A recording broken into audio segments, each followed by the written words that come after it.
Assalamualaikum warahmatullahi wabarakatuh. Bismillahirrahmanirrahim.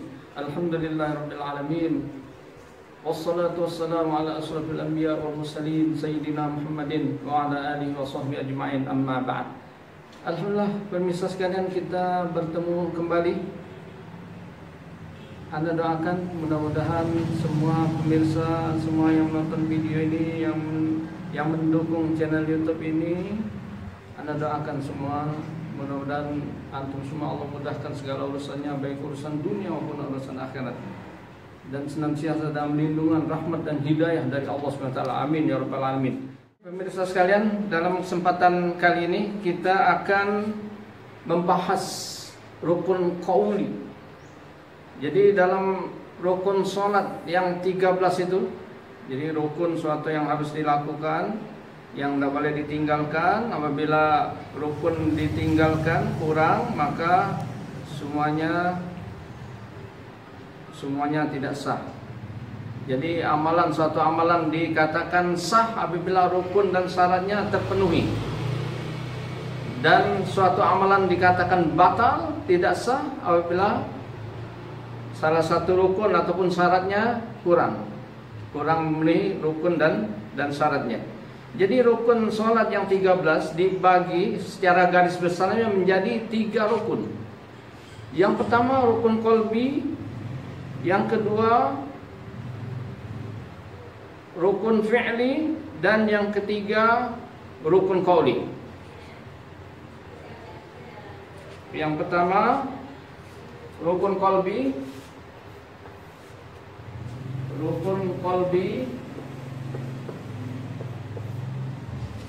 Rukun qalbi adalah hati, amalan dalam sholat yang harus dikerjakan di dalam hati, qalbi.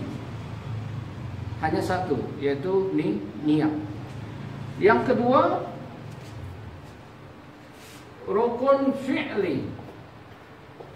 Rukun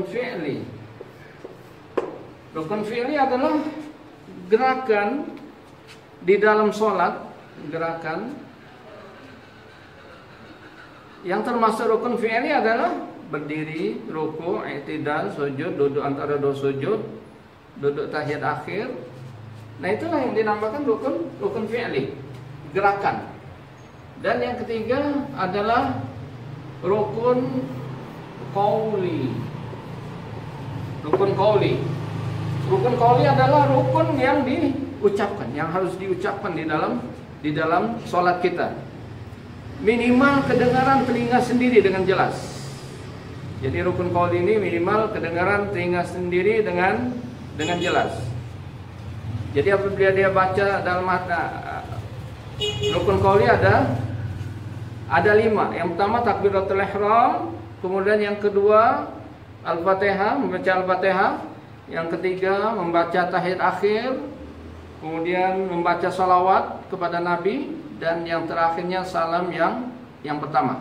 Rukun qauli, rukun yang diucapkan mesti kedengaran, minimal kedengaran telinga sendiri. Jadi apabila ada yang baca yang 5 tadi di dalam hati saja, tidak sah salatnya.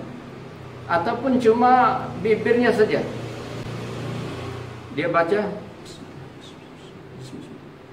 cuma tidak jelas, juga tidak sah. Ya, kita memasuki rukun qauli yang pertama, yaitu takbiratul ihram. Yang pertama takbiratul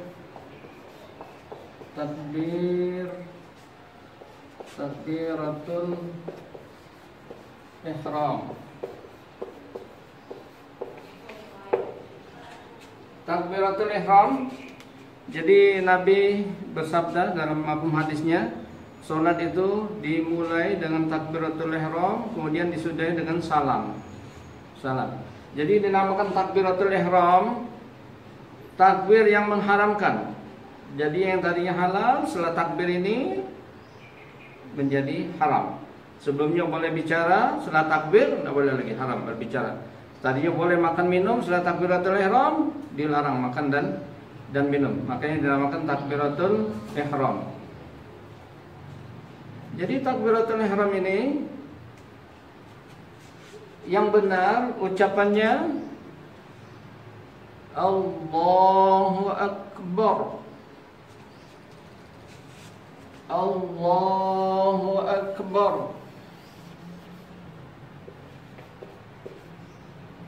Allahu Akbar.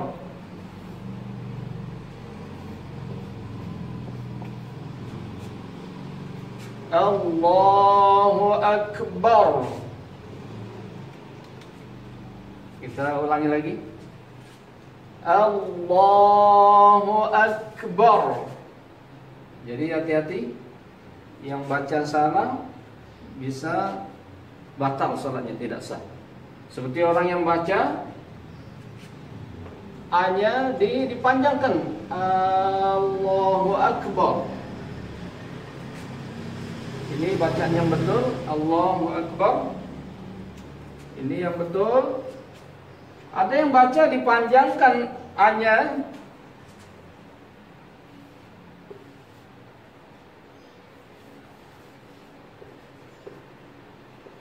Allah. Dia panjangkan seperti ini. Dia panjangkan Allahu Akbar. Tidak sedikit yang baca seperti itu. Maka tidak sah sholatnya, karena dia memanjangkan A, maknanya berubah. Jadi kalau Allahu Akbar, Allah Maha Besar, betul. Kalau Allahu Akbar, Allah, ini sama saja Allah. Double hamzah. Allah. Jadi Allah. Apakah? Jadi Allah, apakah Allah? Apakah? Jadi kalimat bertanya, Allah, apakah Allah? Akbar, Maha Besar. Bahaya. Jadi tidak meragukan. Bukan cuma merubah makna saja. Inilah bahasa Arab, pemirsa sekalian, dia sangat sensitif sekali. Salah makhraj, salah huruf bisa berubah. Hati-hati yang baca Allahu Akbar. Yang benar Allahu Akbar. Ada juga yang baca barnya dipanjangkan, Allahu Akbar. Allahu Akbar. Bar. Bahaya. Barnya yang seharusnya pendek dia baca panjang. Akbar. Akbar.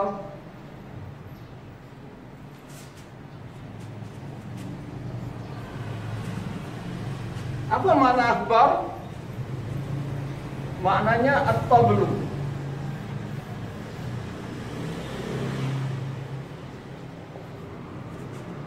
Akbar maknanya tobel, at-tablu. At-tablu artinya apa? Drum. Atau genderang. Genderang. Genderang. Jadi yang baca akbar, kalau Allahu Akbar, Allah Maha Besar. Kalau Allahu Akbar, Allah itu genderang, tabur, drum, parah, membawa perubahan arti yang sangat parah. Ada juga yang baca Allahu Akbar, ini juga salah. Allahu Akbar. Jadi akbar dia baca wakbar.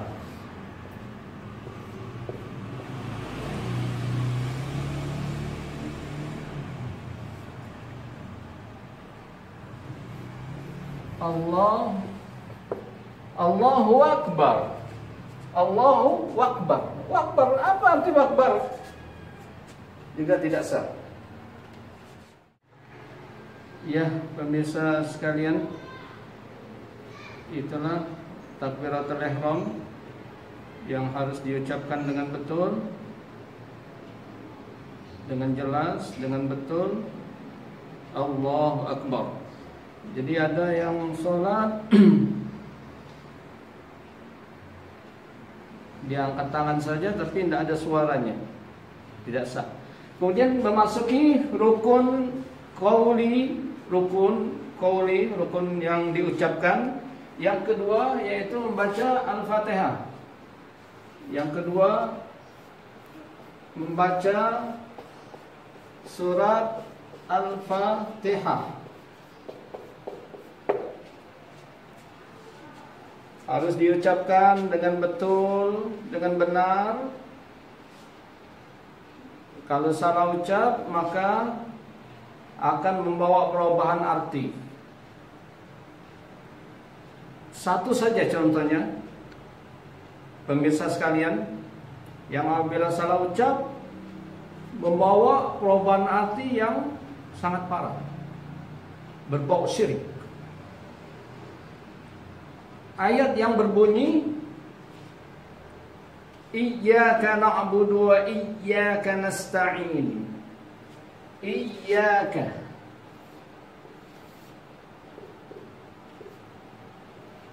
Iyyaka,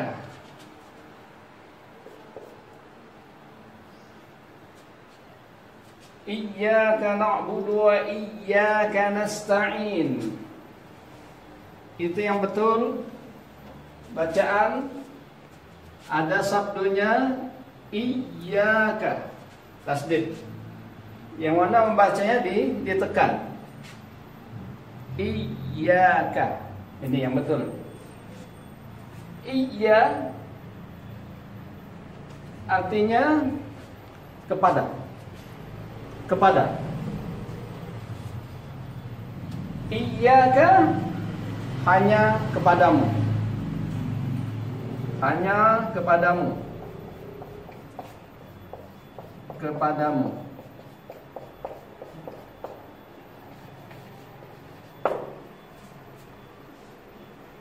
Kepadamu, hanya kepadamu. Iyyaka. Tapi ada yang baca dengan buru-buru, tasdidnya kurang ditekan, dia baca iya saja. Iyyaka na'budu wa iyyaka na'budu wa iyyaka nasta'in. Dia baca iya saja.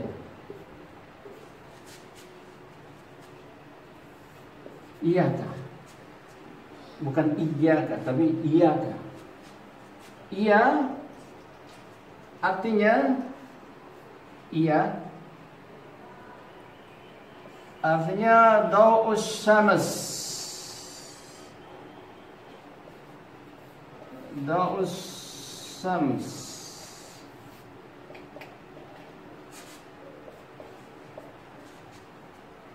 Iya, iya artinya da'us syams.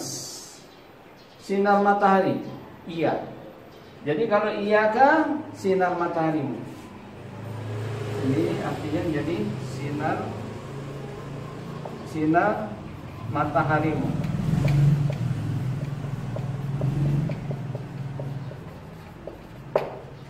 Betapa bahayanya orang baca iyyaka na'budu wa iyyaka nasta'in. Sinar mataharimu, na'budu yang kami sembah, dan sinar mataharimu yang kami mohon pertolongan. Bukan cuma sekedar berubah makna, tapi membawa perubahan yang berbau kemusyrikan. Jadi sekali lagi, yang benar iyyaka na'budu wa iyyaka nasta'in.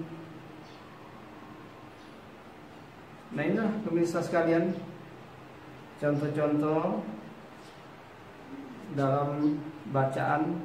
Karena kita Al-Fatihah dengan tahiyat, dengan ini takbiratul ihram, nanti sambungan video ini nanti tahiyat akhir dan salam kita ungkapkan yang mana yang kelirunya bacaan, karena ini bacaan yang sangat penting karena rukun dalam sholat, sebagai rukun dalam sholat. Jadi inilah kewajiban kita untuk mengecek lagi, menyampaikan lagi, memberitahu apabila ada yang baca takbir seperti itu, muadzin, imam misalnya kan, wajib dikasih tahu. Ya pemirsa sekalian, apa hukumnya orang yang membaca salah seperti tadi? Baca Quran, baca Fatihah, takbiratul ihram dengan baca salah sehingga membawa perubahan arti yang parah sekali, melecehkan Allah, berbau syirik. Apa hukumnya? Ada 3 hukumnya. Yang pertama, Allah maafkan. Ini bagi orang yang masih ingin mencari kebenaran, masih rajin menghadiri majlis-majlis ilmu, dia masih rajin belajar, mendalami agama. Yang Nabi katakan utlubul ilma minal mahdi ilal lahad, pelajari ilmu ini dari sejak lahir sampai liang kubur. Dia terus mencari tahu. Nah, orang seperti ini, kesalahan dalam bacaan ini, dia masih belajar, masih menuntut ilmu, masih berusaha memperbaiki. Mudah-mudahan Allah maafkan kesalahannya. Yang kedua, tidak sah ibadahnya, sholatnya, karena dia beramal tanpa ilmu. Dan yang ketiga, yang lebih parah lagi, hukumnya kafir, murtad. Jadi kalau dia tahu salah bacaan seperti itu, berubah makna seperti itu, dia baca dengan sengaja, dia sengajakan. Nah, ini tidak mungkin. Jadi hukumnya yang pertama Allah maafkan, yang kedua tidak sah ibadahnya, yang ketiga bisa jatuh kafir. Kalau dia membaca salah seperti itu, dia tahu maknanya berubah tapi dia sengajakan. Ya, demikianlah pemirsa sekalian. Nanti sambungannya rukun qauli yang berikutnya, yaitu tahiyat akhir dan salam. Mari dukung terus channel YouTube kita ini. Mudah-mudahan kita tetap istiqomah, bersemangat. Dengan dukungan pemirsa sekalian, kita ucapkan terima kasih banyak-banyak yang telah mensubscribe, yang mendukung channel ini. Jazakumullah khairal jaza. Yang belum mohon di subscribe dan disebarkan. Terima kasih banyak. Kita sudahi, wabillahi taufiq wal hidayah. Wassalamualaikum warahmatullahi wabarakatuh.